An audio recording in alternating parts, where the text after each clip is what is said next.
And I'm in San Diego, and welcome back to what I call now To Life, MedTech TV talk show. And our guest today, Larry Linton, who's in the Toronto, Canada area. Hi, Larry. Hi, thanks for And, having me. Good to see you both. and Mark Colo from St. George, Utah, where they're having Northern Lights. Having northern lights. Yes, we Yeah, are. yeah. Yeah, Itchy nose here. it's a We're expect miracle. we'll be joined by a couple of other people, but we wanted to start on time. And this show is about To Life, which is our new name for the health and welfare and medical series that I'm trying to build and to develop, not only about neurodisease, which is, of course, our mainstay, but also about happy living, healthy eating, exercise, and spiritual and mental strength, resilience. So you guys know a lot about resilience, being impacted by Parkinson's. And Mark, you've written two books about that. Larry, you've got one, Shaken Nutster. I love that.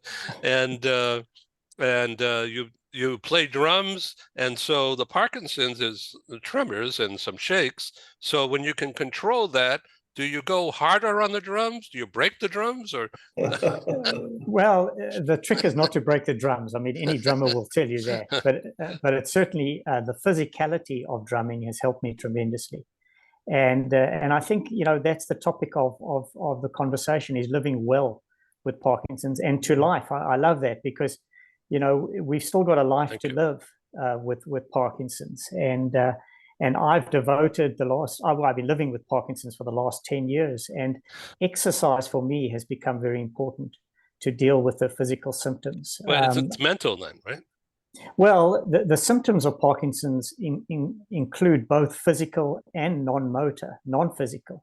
And Hmm. sometimes the psychological or non-motor symptoms are more stressful to live with than the physicality of the disease. I mean, anxiety, depression are common symptoms of Parkinson's. So not only do you deal with the physical issues that Parkinson brings, the tremors or the stiffness, but you're having to deal with a whole host of mental health issues. I was prone to panic attacks. I Oh, was prone to anxiety years ago when I was first diagnosed. And I've never had that before in my life. So that, to a certain extent, was more debilitating than the physical symptoms. Mark, is your golf an outgrowth of this practice also? Well, the golf, as you know, they say golf is a series of mistakes with a few good shots in between. That's funny. And that couldn't be truer said about golf. It's that little tiny white ball or orange ball or green ball, whatever color you prefer. It's hard to hit that little ball and to hit it accurately and have it land where you expect it to land. It's almost impossible to do that. Parkinson's, like Larry was addressing here, it's got all these frustrating idiosyncrasies associated with it. Little things like, gee, I can't tie my tie today. I can't remember how I go, left, right, or how do I get that tied properly, Or, gee, honey, or you call your partner and say, can you help me get my cuffs what do you call it? My cuffs. What do you call when you put when Your cufflinks.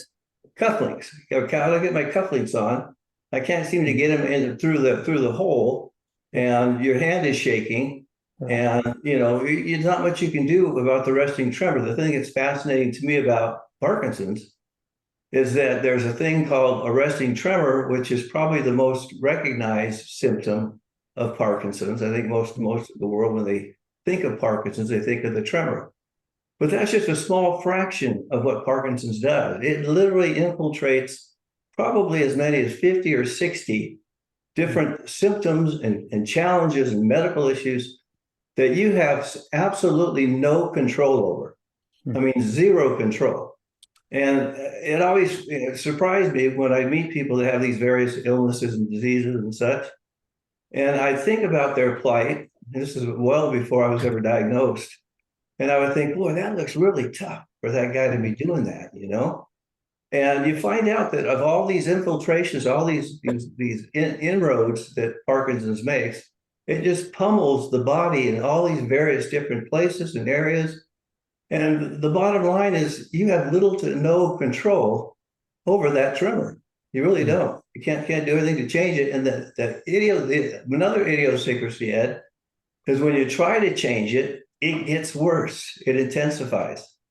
Right. So, and that's frustrating as all get out when you're in a public speaking situation or in front of a large audience, and you know they're looking at you. They're saying, "Oh boy, look at his arms freaking out." You know. Let me ask you a couple of questions that could be construed as off the wall. Sure. But what about prayer? By using prayer, it doesn't matter what kind of prayer, but prayer, asking for help, does that help you get control, Mark? Prayer is always a good thing. You know, I pray regularly, and I pray when I go to bed at night. I usually my night prayers are prayers of thanks for blessings I've had for the day, things that went well, and I include those in my evening prayers. And then in the morning when I wake up and have my morning prayers, I just pray it's going to be a good day. Hope I can use my time well, and I can help bless others and help others that are struggling. And you know, I've been going to these boxing classes now. They have a whole world of boxing that you can get into with Parkinson's, and you get a punching bag and you get the little ball on top where you hit, and you do all these training exercises with boxing. And I've come to really enjoy that. Now we have about 35 people in the class that I joined. And this last week when I went, there was a new couple that was there. And I found out in chatting with him that he had just been diagnosed with Parkinson's last week. So he was in the 7-day, realm of having just got the news. And that's probably by far, Larry, you'd probably agree, that's got to be one of the biggest difficulties is to be told, hey, Larry, I don't have real good news for you. I'm sorry, but I have to tell you, I think you have Parkinson's. Yeah, no, that's not a happy day. 7 days. No, not at all. Not at all. So that's the biggest challenge, Ed, is getting through that. And there's many scriptures associated with prayer where individuals prayed 3 and 4 and 5 and even a dozen times. They prayed that they could have this passed from them, right? That they wouldn't have to go through it. I've had those same experience when I was first diagnosed, but I didn't pray like 3 or 4 times. I prayed like a dozen times and said, I don't know if I can handle this. How am I going to get through this? It's just not a happy day, but you can get to a point, Larry. I know you're ready to just jump on this because you have some great ideas about all of this. But it took me a very little time to start asking me, why me? Why me? Why me? Why me? But it took me years having the disease to finally get to a point where I could say, why not me? Right. Why shouldn't I have this? I can show the world that you can get through this and you can deal with it in a healthy way. And so I look at it very differently than I did when I was first diagnosed it. Larry? Yeah, great points, Mark, as usual. I'm not a religious guy, but I am Jewish by birth, and obviously we've just celebrated, Yom Kippur, which is the Day of Atonement, and then you are inscribed in the book of life for another year. So that's why the title of To Life is really quite apt. It's well timed. The interesting thing is that I never turned to religion, but this last week I was at the synagogue and people came up to me and they said, because I haven't been in the synagogue for a few years, I must admit, but they came up to me and said, oh, Larry, you look so well. I heard that you were sick. And I said, well, thank you, but I am still sick. And I think it's the change in attitude, which finally you reach the date of acceptance. I mean, those first 7 days are probably the day of diagnosis is the worst day. I don't wish that on anybody. 7 days, you're still within, the denial. And you go through those 5 stages of grief before you get to the date of acceptance. And then that's when your life can start living again. And that's where I took control, where I started living with the disease and not against it. And to your point, Mark, about, your purpose, I think I'm not religious, but I think I was given Parkinson's for a reason. Mhm. I found that purpose because I'm very vocal now about my own journey, and I hope to inspire others. And I know you've done the same and do the same, Mark. But also it's about advocating for access to medication. I'm very involved with the community here in terms of wearables and the technology, how that helps on dealing with the symptoms. And also, we've got to put ourselves at the center of care. Those visits to the neurologist in Canada is like twice a year for 15 minutes. And I usually put my best face forward, in that old traditional way of when the doctor says, "How are you doing?" I say, "Well, I'm doing great." But that's not really the test. The test is to be in our home environment, see us when we're not on. He's got to see, or she's got to see us when we're off in that bad state. And that's where I think the wearables and the technology, and to Ed's point, even artificial intelligence is coming all together to assist us in our journey with Parkinson's, because we're going to have this disease for a lot longer than the general population. And historically, Parkinson's was always thought of an old person's disease. But Mark, you and I, we can consider ourselves middle-aged, and we're going to have this disease for much longer. So let me jump in. So my son-in-law, Jeff, works for a company called Dexcom, Dexcom, which is based here in San Diego, but they're worldwide, actually. So Dexcom manufactures a wearable to measure diabetes. And it's just a great, successful product. And so the wearable, what kind of a wearable would measure what in terms of Parkinson's, and that data will go to the doctor's office, I guess, the AI, Right. but Right. What are they measuring? Well, firstly, there's some wearables that are not associated with Parkinson's, which I use when you talk about dealing with the non-motor symptoms. I use what is known as Muse headband, which is a sensor that you put around your head, and you wear it like a headband, and it tracks your brain activity, and it helps me through my meditation sessions to calm me, to deal with my anxiety. I go into deep breathing exercise, and you can program it that when your brain is active, you hear crashing waves, but when you're in a nice calm state, you hear trickling water, and it helps me keep in the zone. And I refer to it as meditation for dummies, because it actually guides you through that. And that's how I deal with the anxiety. When it comes to the wearables specifically for Parkinson's, there are some programs out there and applications that are linked to an Apple Watch that measure, firstly, the timing of your medication, because invariably I miss a dose, I'll forget a dose, and the dose plus the meal plan that you have can impact on the effectiveness of it. So it measures your food intake, your water intake, the time of medication. But more specifically, it can also measure your stride and your gait. And some of the exciting thing is that it's becoming predictive, in that it can predict a fall or an imbalance. And all of this information is curated and gathered, and can be made available for that person when they go and see the doctor on an individual basis. And it also, it's the objective assembling of this information that I think is useful when you meet the neurologist. It takes away the pressure from the caregiver to track that same information, because the timing of the medication sometimes falls not only to me, but also to my spouse. She's the one to remind me. But these apps are there to remind ourselves. So it relieves a bit of the burden and pressure. Because Mark, I'm sure, as you can confirm, I mean, we've got the disease, but the impact on our daily lives is always felt by the people around us as well. So those are just some examples, Ed, where the wearables are putting the patient in the center of the self-management when it comes to Parkinson's. So it's pretty exciting stuff. Mark, are you into wearables? Yeah, I agree with all that Larry said. I think Apple's always on the cutting edge as far as technology and feeding information back to you, useful information.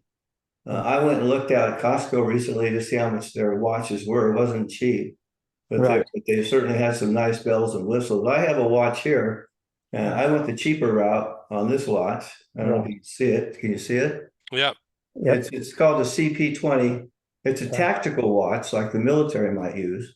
Right. I look at this all times during the day. If I feel like heart rate might be a little high, my blood pressure could be high, I can look at this and in an instant I can see what pressure it's recording. Right. I can see the same thing in the morning. I can see how many hours I got of restful sleep, what they measure.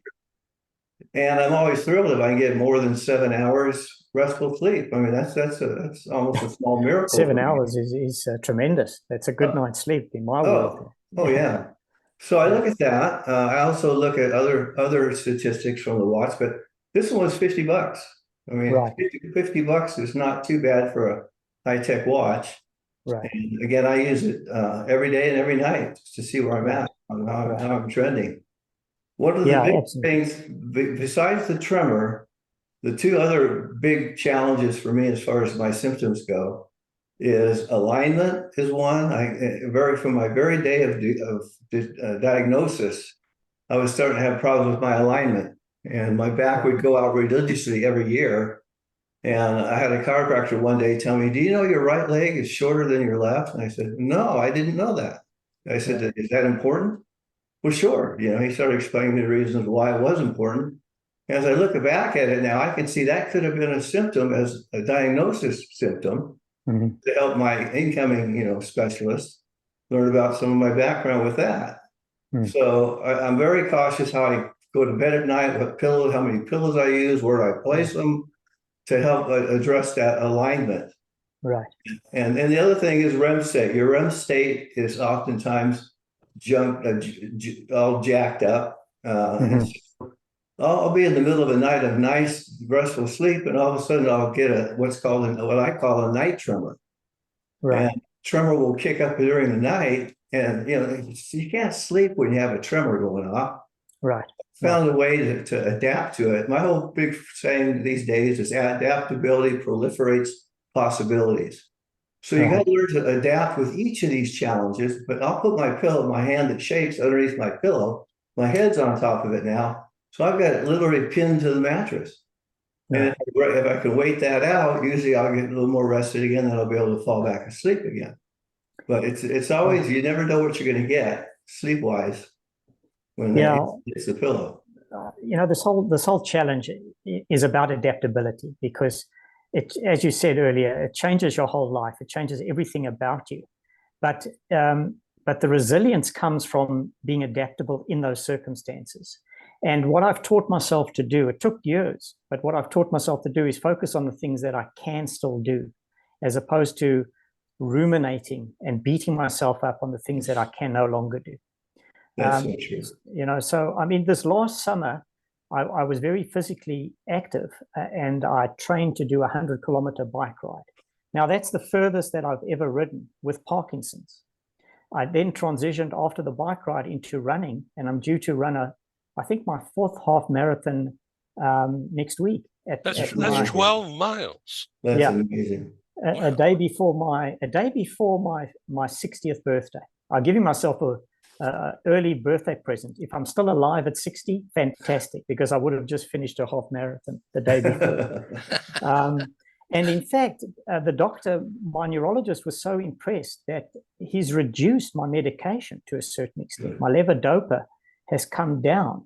Good. Because he thinks that, although the doctors never say this, but I'm convinced that the intensive exercise regime, which I have always adopted even before my Parkinson's, I was reasonably fit, has made a tremendous impact on slowing the progression of the disease, in my case. Let me ask a question. Again, I'm from a layman's point of view.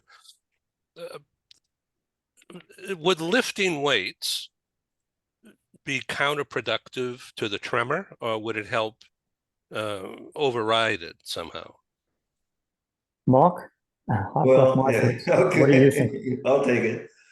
I can go both ways with weights. I mean, you get the exercise for getting your muscles flexed, getting them stretched out, that and a regular stretching regimen either. Also, you got to have that stretching in there before you can do some of the more physical things. But I think they're both viable, but I hesitate to steer away from just the weight, only because my muscles are already tight, they're already tense. And if you were to come up behind me and just squeeze my what do they call them up there? I can't remember what that part's called. Your traps, Traps. yeah. You come up and put your hands on my traps and squeeze them, feels like bricks. I mean, I only know that because my wife's a physical trainer and my daughter's a chiropractor, so that's oh why. wow.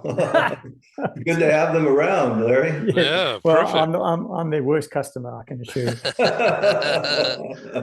Well, But I think you're right. I think with weight training for me, it's kind of hit and miss. I think the pulling and the grip of weight training is very good, but it doesn't take away the tremor. We've got this tremor, all the time. It doesn't stop it. I think the exercise that I do just tires me out. So when I hit the bed, I'm asleep in like 30 seconds. Yeah, that's where it helps me. But the physical weightlifting doesn't do much for the symptoms. yeah. So you mentioned sleep hours and that kind of thing about 10 minutes ago, Larry. When you hit the bed and you're exhausted and you just go to sleep, how long, typically, how long does that last on a normal night? Well, I'm in bed by about 10 o'clock, local time, whatever that is, and falling asleep. Yes.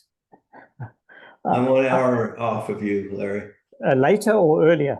1 hour earlier. I go to bed at 9 every night. Yeah, but I'm up. I could be up from 3 o'clock, and my eye, being my eyes wake up, and I'm up because my mind starts going. But then I don't. I start my exercise regime traditionally at about 6 o'clock. So between 3 and 6, I'm either reading or I'm lying quietly because I don't want to disturb my spouse.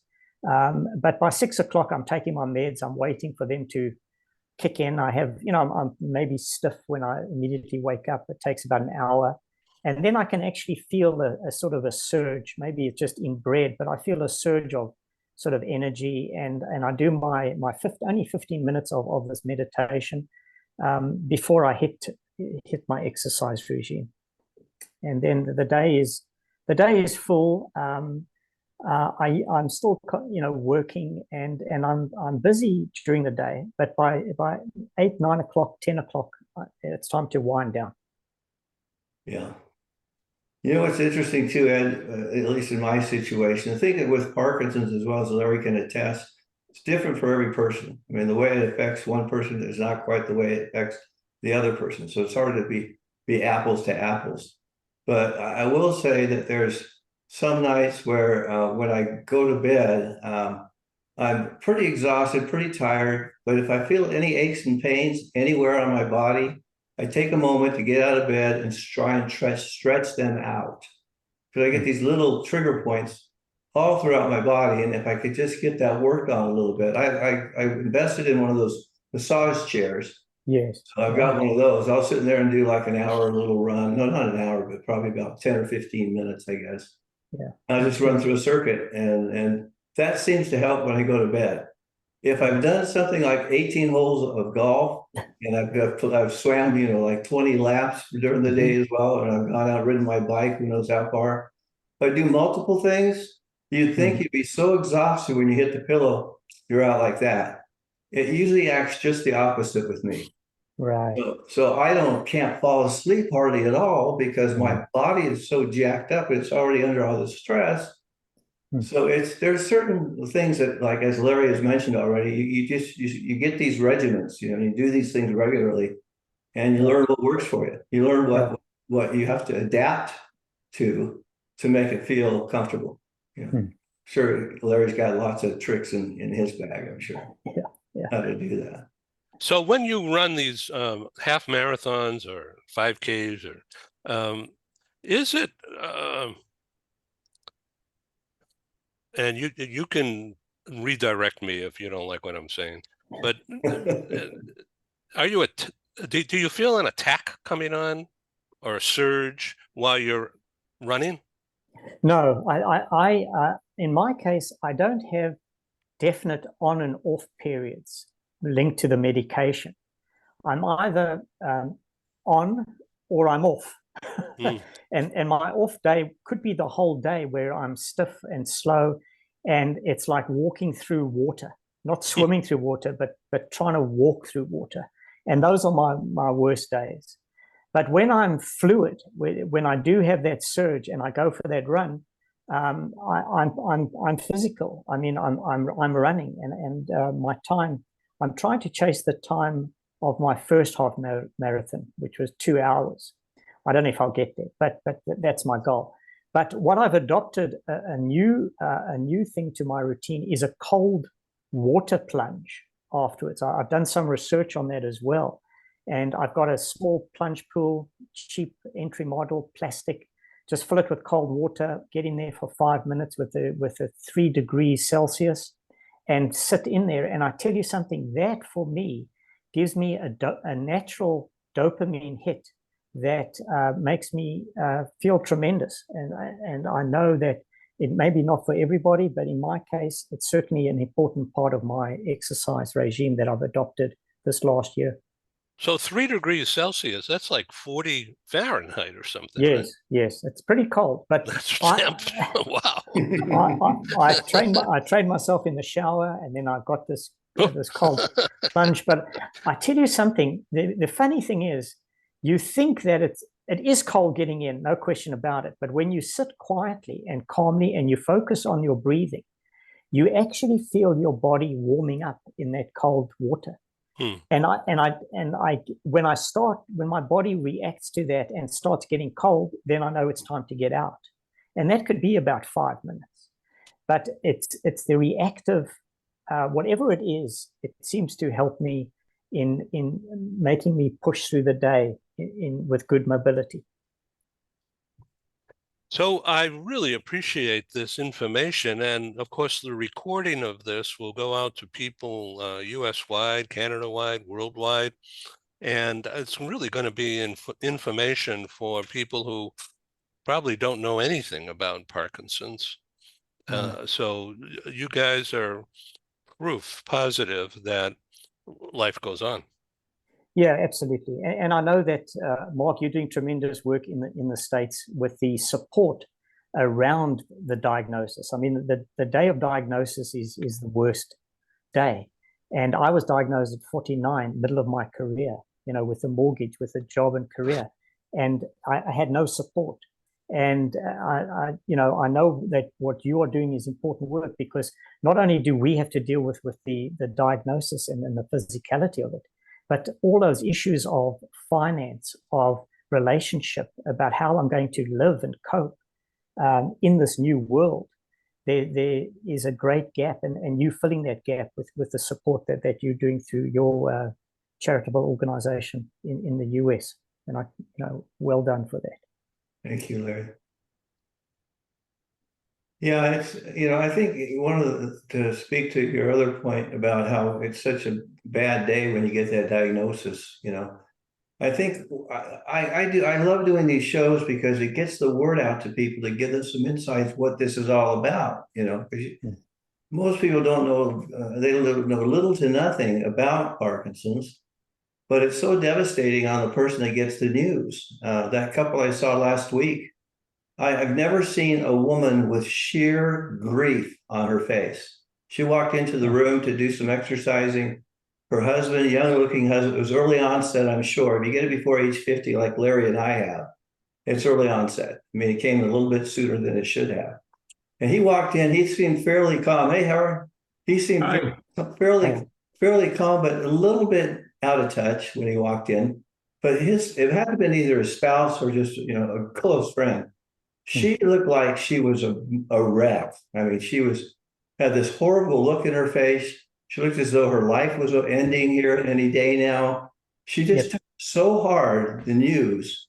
And I said, hey, you guys, I know it's a tough time. I've been there myself, but I want you to know there's life after diagnosis.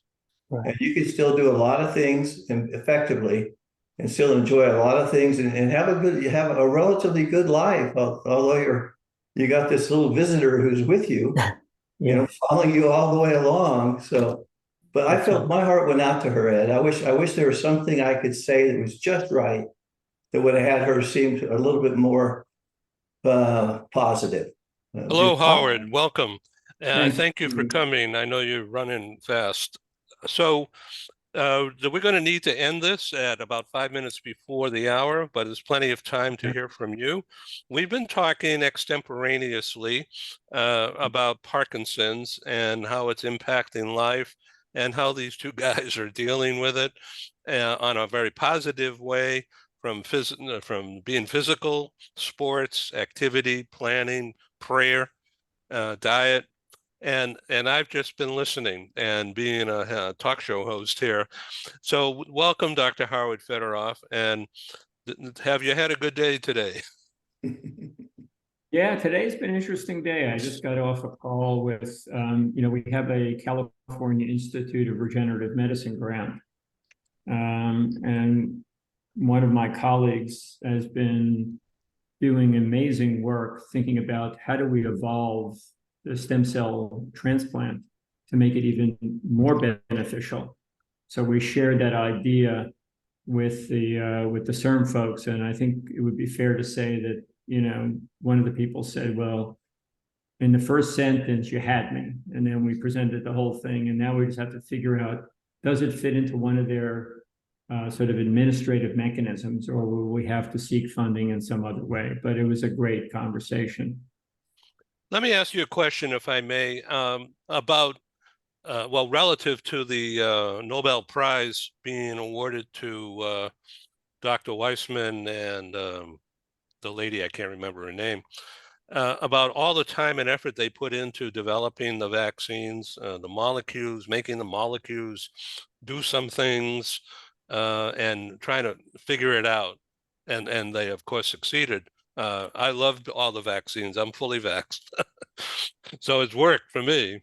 But is that kind of a thing, making molecules do tricks to help change the reaction in the brain relative to Parkinson's? Yeah, so just my sort of brief reprisal of my understanding of synthetic RNA. It's been around for about 15 years. And one of the awardees was working on it and was one of the few people globally. In fact, she wasn't even given adequate resources to pursue her research, but she just pursued steadfastly the idea that you could modify the RNA backbone and create a nucleic acid that could be expressed, and when expressed, could make a protein. And the attributes of the tinkering that was done to the molecule actually made it less susceptible to degradation. Principally, it's nucleases that tend to chew up RNA, very labile molecule in its native state. And then the others had been also working on a slightly different idea about synthetic RNA. So Moderna was founded as an example back in 2010, and vaccines weren't even part of their business plan. And so it's interesting that their pioneering work to be able to manufacture at scale their version of synthetic RNA, which they were planning to take in to express enzymes like in enzyme deficiency disorders, which could include those lacking proteins, including possibly those in Parkinson's, but they were transiently expressed because eventually the body deals with a way to get rid of them. And then it was with the advent of the first coronavirus characterization that they did a major shift. And they started understanding the of the platform, synthetic RNA, in an appropriate vehicle, like a nanolipid particle, to, when given intramuscularly, to drive high levels of expression of in this case, spike protein, but it could be for any other antigen. And that's where they're going, into other immune-based vaccination strategies. But the thing that was so remarkable to me, having been around in science for a while, is how quickly it came together. And so the opportunity was to take on a massive pandemic with a technology that they and others, BioNTech was the other one, had really established as being robust and scalable. And then this is unheard of. Within less than 18 months, they were already in the clinic demonstrating that you can elicit a therapeutically relevant immunological response that could be protective.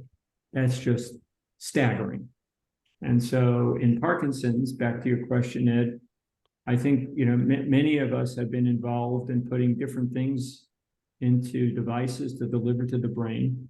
To my knowledge, no one has yet to deliver only synthetic RNA into the Parkinson's animal model, although I suspect that that's on the forefront. But then, given that you need to permanently modify the brain, if you're going to rebuild the circuitry or attend to the ongoing loss of dopamine neurons, you want something that's durably expressed. And synthetic RNA, no matter how well it's been engineered, is going to be rather evanescent in its expression. Well, thank you for that. And I don't know what to say. Mark? Yeah, it's there. I'm hearing some positive things out in the communities about, possible advancements and other therapies that might work. I think Howard's as far along as anyone, I think, in trying to find that magic pill or that solution. But for me, it's more quality of life for me right now, Ed, than having the actual cure in my hand. I think it's going to be thrilling the day when we find something that actually works, and it gives you some advanced warnings that this person may be heading toward Parkinson's, and some of that information. That's very, very important. But I just keep waiting for that day when Howard calls me and says, "Hey, Mark, I think we got something." What about dementia, Dr. Howard? Is that related to Parkinson's? It is, and there are two sort of related clinical syndromes where dementia becomes clinically challenging. One is at diagnosis, where there's a contemplated movement disorder that looks like it has Parkinsonian features, but there's also already evidence of dementia. Usually those patients receive a diagnosis of Lewy body disease with dementia. The dementia as a clinical feature tends to be really challenging to treat, in part because the molecular basis of that dementing disease probably is similar but not identical to other dementias, such as Alzheimer's dementia. So now we have 3 approved drugs, new biologics for Alzheimer's dementia, even though they're very expensive and their effect size is small. That's why it required many thousands of patients to demonstrate statistically significant improvement in or stability of cognitive function. However, as you might know, they're associated with side effects that are usually called ARIA. One is edema and the other is a small hemorrhage. So back to Parkinson's, if someone receives a diagnosis of Parkinson's disease, and then after a year, they begin to have features that suggest that they may have cognitive dysfunction, they will have their diagnosis sort of morph into Parkinson's disease with dementia. Some of the familial forms of Parkinson's disease may have a higher incidence, depending upon the mutation in the gene, of having dementia earlier or having dementia at all with the Parkinsonism. And so your question is really apt, because there's this whole spectrum now of protein misfolding diseases, where synuclein is thought to be central to Parkinson's, and amyloid and tau central to Alzheimer's, yet the crossovers are very real. And what is not clear at all yet is whether the clinical activities that might be pursued, for example, as was the case, I mentioned the anti-amyloid drugs, there's lecanemab, aducanumab, and the new Lilly drug is coming out. They are all intending to reduce amyloid in the brain in different ways, but nonetheless, they're antibody mediated. We don't know whether the tau is a target. In the case of Alzheimer's related tauopathy and dementia, will yield to interdicting tau function, which is another aspect of the dementing spectrum. And then lastly, back to your it's a prescient question. We don't know whether tauopathy, which does occur even in patients with synucleinopathy, so two different pathogenic proteins, is if you actually figured out that you had a drug for tauopathy, would that work in the context of Parkinsonism, where synuclein is thought to be a major driver? And if so, when would it need to be deployed clinically to make a difference? There's lots of important questions of that type, but you've now seen the spectrum, and the spectrum is one that we should always be mindful of, because these are not like so incredibly specific things that always have the same cause and the same way in which they progress, so-called the cause, etiology, and progression pathogenesis. But when it's initially taught, it's taught as if this was a diagnostic entity, that everyone fit into if they had certain clinical features. It's much more complicated than that. Well, thank you for your explanations here, and for not just me, the audience out there, which is broad. So you mentioned cognitive a few minutes ago. Is that memory loss? Is that what in plain English? Yeah, and cognition takes many forms. The role of certain brain structures and circuits. So the one that normally is the one most recognizable is the amnestic. So you sort of start forgetting things. And there's a form of amnestic mild-cognitive impairment, which is the most common prodromal form of dementia that's related to Alzheimer's. But then other people may come in and they might have abnormalities in other types of cognitive, like processing visual spatial information. So they'll have like a visual spatial cognitive deficit. And then there are others who might have yet a third type of cognitive deficit that might have something to do with sort of decision making. And all of those involve related, but yet somewhat parcellated different neural circuitry. So now that you've asked this great question, how do you think about it in terms of treatment? Well, if the molecular mechanism of the amnestic, the visual spatial, and any other form are shared, it's likely that the drug that has been developed, that is thought to be at the center of the causation and pathogenesis and the progression, might work for all, but we don't know that yet. And so that's like exactly like with the RMNA, it depends on the individual constitution, I guess, whether it's going to accept or reject. It will be the case that the clinical trialists like to find a way to have clear inclusion of patients who meet certain criteria, so-called inclusion criteria, and not meet others.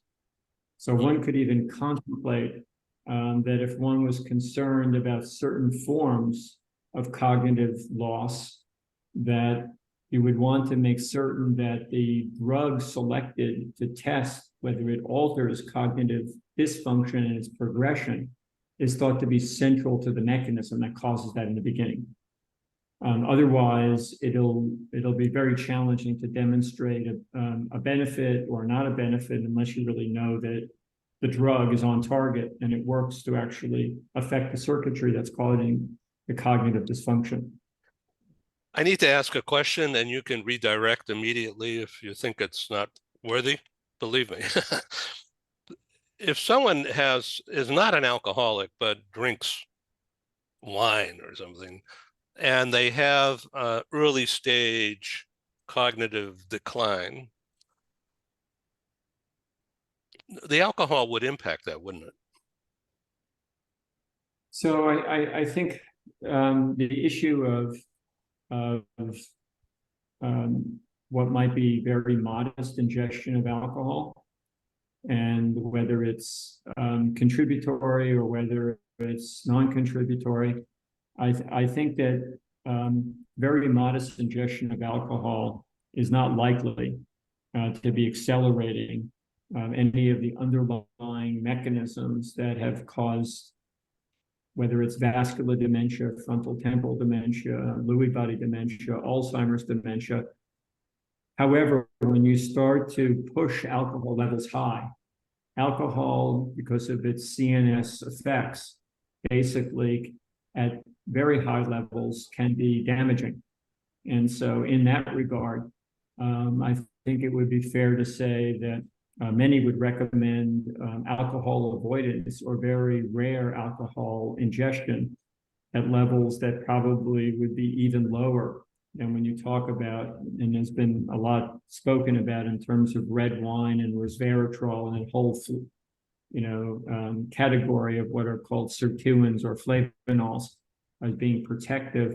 I think the best advice one can give someone, assuming they don't have alcoholism and need to be treated for that per se, is just to reduce consumption quite substantially. And if possible, you probably would recommend that they would cease to ingest alcohol. However, I think that the data on the small, very modest, is really not compelling enough to make a categorical decision or to answer your question in black and white. Yeah, thank you very much. That is helpful. Anyway, Mark, would you like to sum up? We can take us. Unfortunately, I have to leave at 5 minutes to the hour. I said on this subject, Howard, I got just a couple quick questions. Can you give us an estimate of what percentage of the people that get Parkinson's will also have to deal at some point with dementia? Out there? I think there's some ascertainment issues, but certainly if to meet the frank criteria of dementia, it's not a majority of Parkinson's patients. And because the disease itself is both familial and idiopathic, when you lump everyone together, you're basically doing averaging.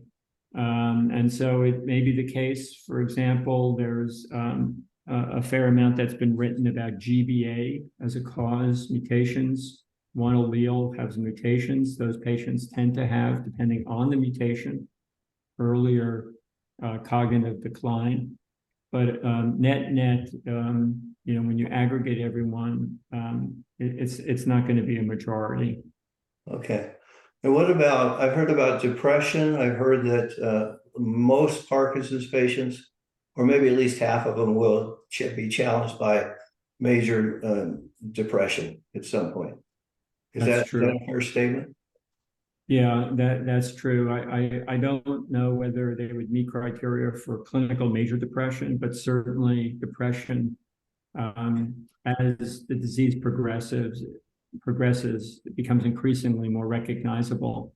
And then the pharmacological choices to interdict the depressive syndrome is really important to get right, because they're already on presumptively large doses of dopaminergic therapy.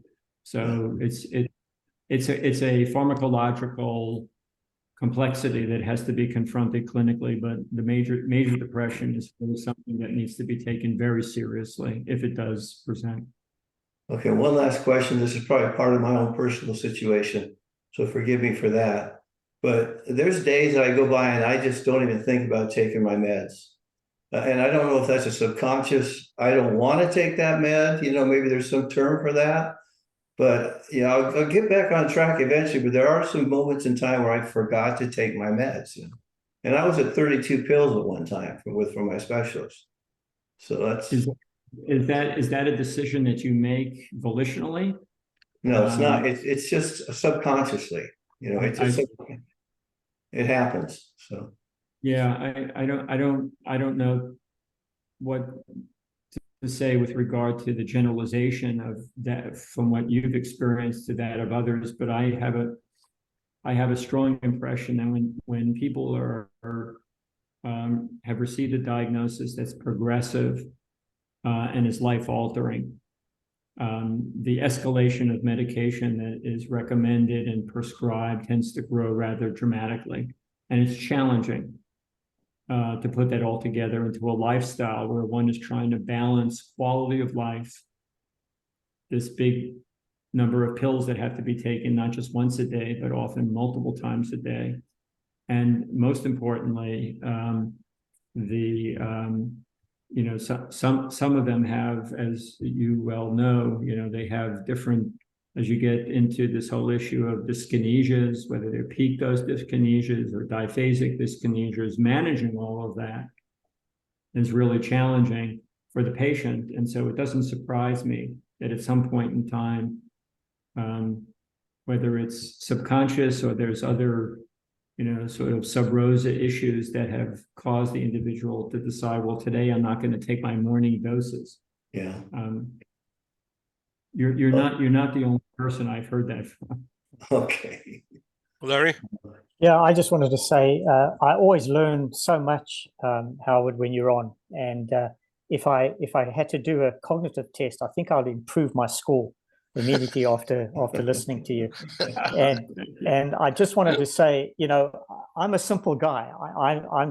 I'm exercising. I'm doing the things that I'm trying to do to live well with Parkinson's, and it's a credit to you and all the researchers, because when I'm riding my bike, I know that you are looking at finding cures and trying to make our lives better. So I appreciate that, and thank you. And great to hear and great to see Mark and Ed again. So thank you. Yeah, thank you, Dr. Howard Fedoroff. I really appreciate your time. Please come back and do it again. Dr. Paula Crisanti wants to come back as well. So let's look at November or sometime to get another show together. Thank you, Ed. Thank you, guys. I really appreciate you. Mark, God bless. Take care. Thank you, Ed. Thank you. Okay. Cheers. Thanks, Thank you all. Thanks, Howard. Thank you. Well, Thank you all. Thank you. Bye-bye. Bye-bye. Thank you. Thank you.